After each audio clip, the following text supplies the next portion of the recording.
Кезек эми урматтуу көрүүчүлөр, ошол аралаш унааларга келип жетти. Бүгүн 4-октябрь 2021 жыл. Вторник Бишкек, Рио Муна базары. Ушул базарда сектор 4 деп коет. Бул жерде аралаш ар кандай маркадагы унаалар турат. Бүгүнкү күндөгү баларын билебиз. Япошка, корейский, германский аралаш жылы жаңы срочно сатам деген оң рулдуу, сол рулдуу унаалар ушул жерде.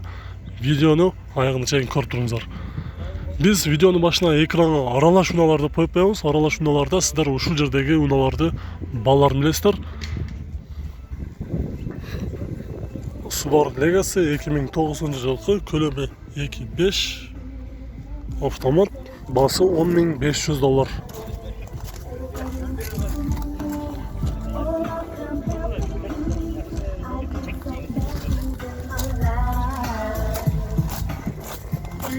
Subaru Legacy 4'de автоматический подключение edет, 60'dan keyin üzülет deyт. Toyota Harrier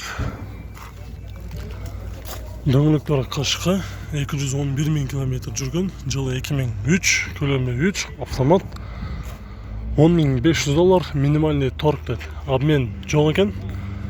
Телефон номерин жазып сүйлөшүп көрсөңүздөр болот. Правый руль Toyota Harrier, көлөмү 3.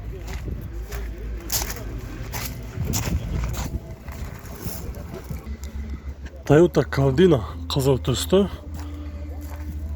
жылы 2004 жылкы, көлөмү 1.8 автомат, пробег 250.000 км жүргөн, басы $6.500.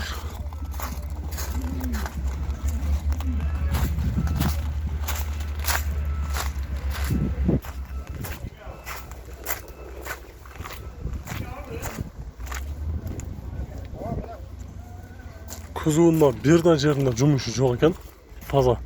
Болгону алдыңкы терезесинде ушул жерде мындай бул жерге чейин кеткен трещинасы бар экен. Калган жактарда жумушу жок. Toyota Progress оң рулдуу автоунаасы 220.000 км жүргөн, жылы 2001, көлөмү 2.5 автомат. Дөңгөлөктөрү ушундай. Багажды көрөлү. Басы канча болду? Басы 6.000 дейт.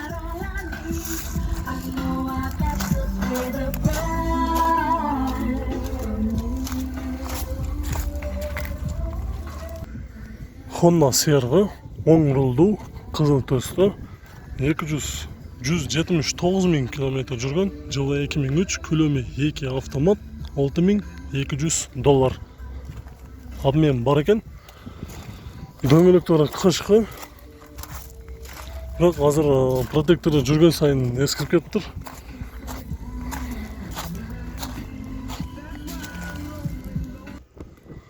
Отуз тогузунчу кузов BMW 530, жылы 2000, көлөмү 3, бензин, басы $5.700.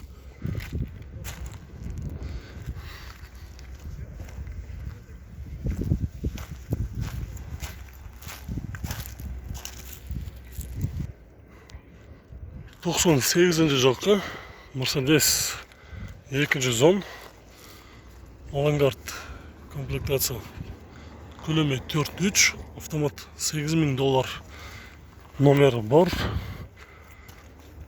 Салону кожа, кара түстө.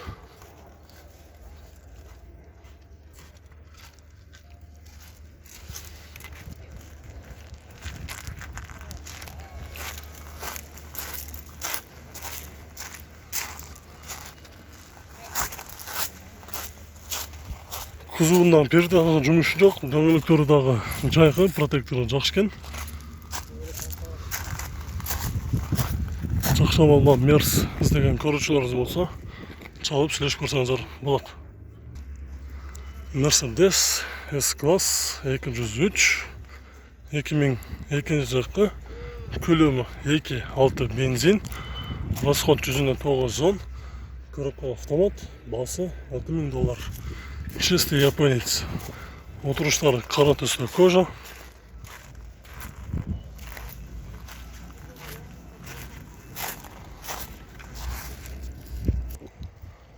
Toyota Prius kara түсті 2007 жылғы, көлемі 1.5, коробка автомат, гибрид, 140 мың километр жүрген, бағасы $8,500.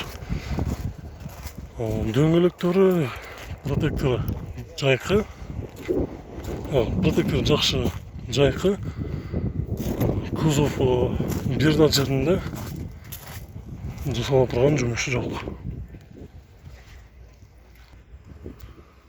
BMW Expert қара түсті 2002 жылғы, көлемі 4.6, коробка автомат, басы $6,800. Үстінде люк бар, дөңгелектері жайқы.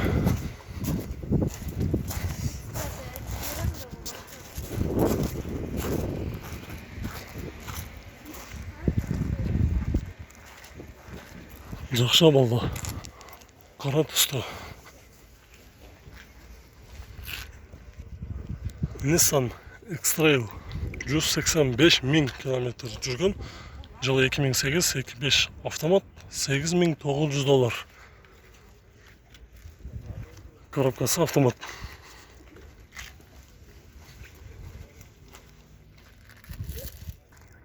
Toyota Corolla 2005 жылғы, көлемі 1.6, коробка автомат, басы $5,400.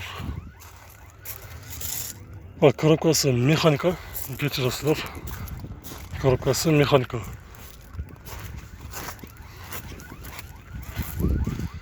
Кейде адашта отырабыз. Аны кемсінтпестен қайрадан қолдап тұрыңыздар. Біз менен чоң олып.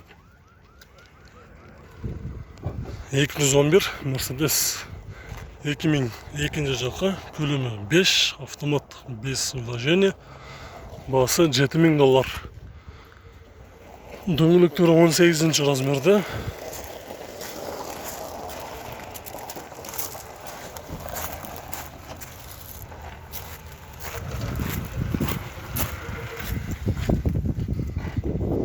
Состояниясы жақсы екен, кузовында жұмыс жоқ. Ondan кейін бұл ақ түсті Honda Stream бет парактörменен екен, 191 мың километр жүрген. Жылы 2001 жылғы, көлемі 2, басы $4,200.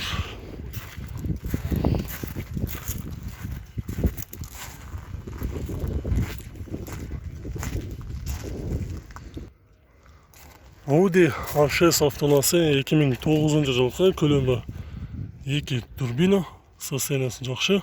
Южный Кореядан свежий келген дейді, басы $11,500. Үстінде люк бар, отырыштары қара түсті кожа.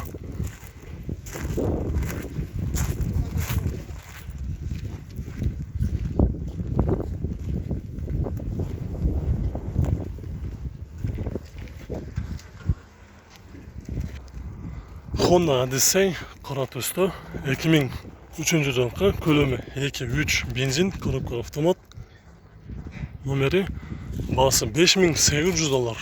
Үстінде люктағы бар. Кузовында, құрметті көрушілер, жұмысы почти жоқ десек болады. Bir жерінде сызылған царапинасы жоқ, жақсы болды.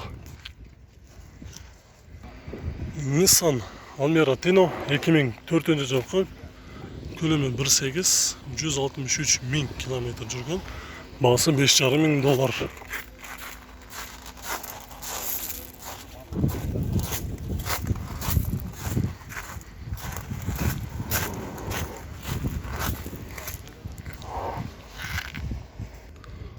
Сол ролду Honda FR 2007 жылғы, көлемі 1.8 автомат, бағасы $8,000.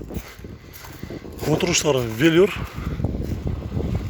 дөңгелектері протекторы жайқы, артыңғы бамперінде біраз жұмышым бар, задний камерасы бар.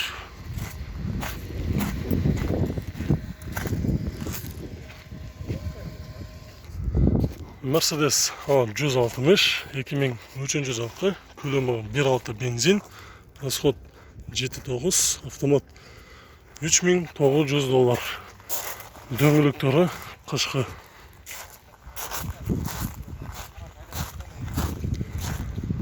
Кузов кошумча айта кетсек, өтө жакшы болду экен. Башка автоунааларга салыштырмалуу кузову жакшы. Бир да жеринде сызылган жери жок. Subaru Impreza кара түстө 2007 жылкы, көлөмү 2 автомат, 4 ВД, баасы $6000. Баары иштейт. Дөңгөлөктөрү кышкы.